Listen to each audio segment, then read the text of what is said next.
Here we are. AP eating dinner again. Hi, everybody.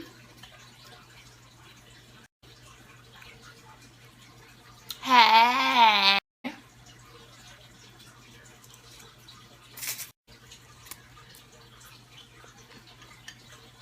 Minutes on cup of noodle.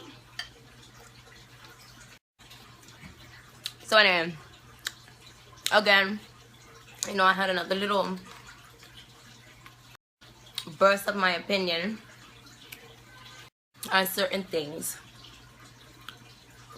And what I really feel is that the music industry is just a boys club. It's just a big boys club, You have all these alpha men who don't want other alpha women in there, so they choose all of these beta bitches, like all these like beta bitches. Yeah, they're pretty, but they can't think and they can't come up with ideas for themselves, so it's like it's less threatening for them to have like all these beta bitches in the so-called industry or whatever. You have all these beta bitches in there and you can basically tell them to do whatever you want them to do because they're afraid that you're gonna cut them off. They're like afraid that they're gonna get cut off like by a man. When you have like real alpha bitches like me, like MIA, like whoever gets called crazy when they come out with something that they're saying, whoever gets called bitter and jealous, something with bitter and jealous, it's a real like, yeah, we're upset. We are upset, but we're not bitter. We're not jealous. We're upset. We feel sad because all of these beta bitches get to just like skirt around off like giving niggas they pussy and giving niggas they this and giving niggas they promises and giving niggas they trust and all this other bullshit. But then the real girls, the real artists get locked out, and they don't get the same platform that say a concubine or a beta bitch will be given. So it's like, what's the happy medium? Where do you find the medium between like appealing to the fragile male ego, that fragile male ego that completely controls the music industry? Where do you find your happy medium between catering to that fragile male ego and still being your true strong bitch self, your true alpha female self? And what you have is like, there are true strong females, that threaten the beta bitches, but because there are alpha men in place, the alpha men who run the boys club of the music industry, they're able to poach from us and steal from us and, make themselves seem strong. And it's annoying, really, really annoying, and it's really sickening.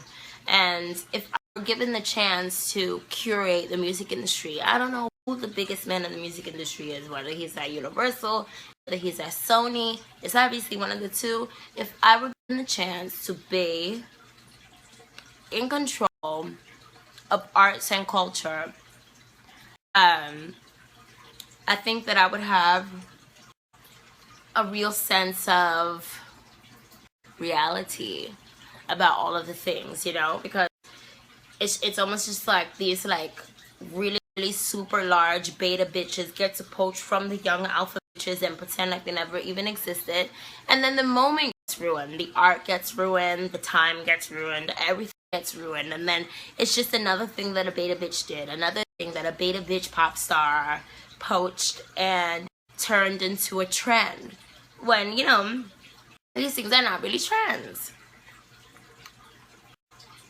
Right. Y'all came to watch AP, but talking shit like she give a fuck. Y'all in here sucking dick. What's a beta bitch? There's like alpha people, and also like say it like there's alpha males, there's beta males. Like the alpha males, they say that the alpha males are the ones who rule the world. Those are the ones who are obsessed with like. Wait, can you guys see all these stupid things? Because there's mad corny fucking damn stands. Like damn niggas be damn, who's this nigga? Let me not even gas him up and say his name. But y'all stands like Y'all stands, y'all be on the internet going hard, but trust me, when your kind of the symbol is low and when your shit is low, your favorite's not gonna be there for you. You're not gonna be there for you. Okay. I forgot what I was talking about because it probably wasn't important. It probably wasn't important.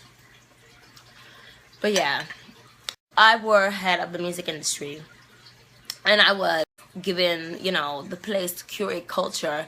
I would do it with a fair mind, with an unbiased mind. These people, you know, these heads of A&R, well, not even heads of A&R, it's these like presidents of labels.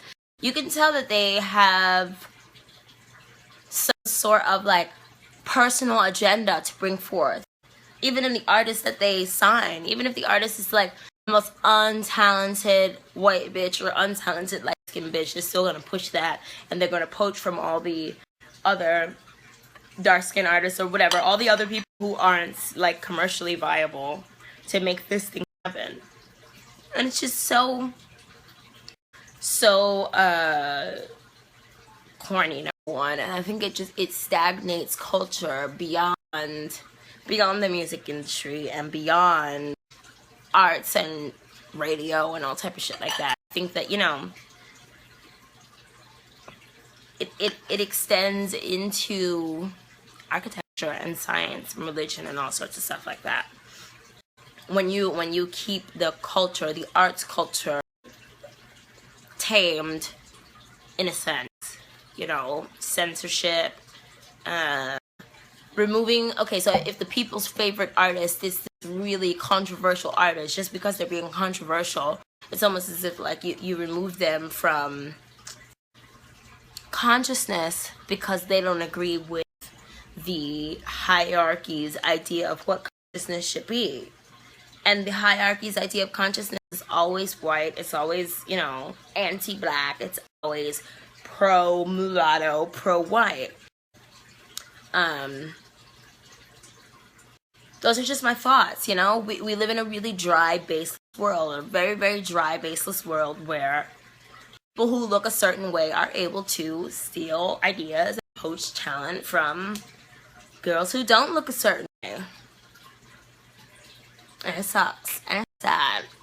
These are very sad times we live in. These are very sad times to be a black artist. Because you either have to sell your soul or get locked out, you know? I don't know. I don't know. Again, I don't know. These are just my thoughts for the night.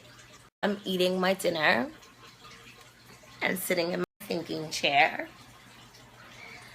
And that's it. That's all I wanted to say to you guys. I just want you guys to make sure that you all are making your own decisions, and that your decisions and your thoughts and desires aren't prescribed for you by society, as many of our thoughts, wills, and desires are. And I just hope that you all can find yourselves, or I pray for everyone, every person in the world, before they die, to be able to see a true, shining, illuminated, great glimpse of themselves in the mirror through pop culture, you know? I pray that every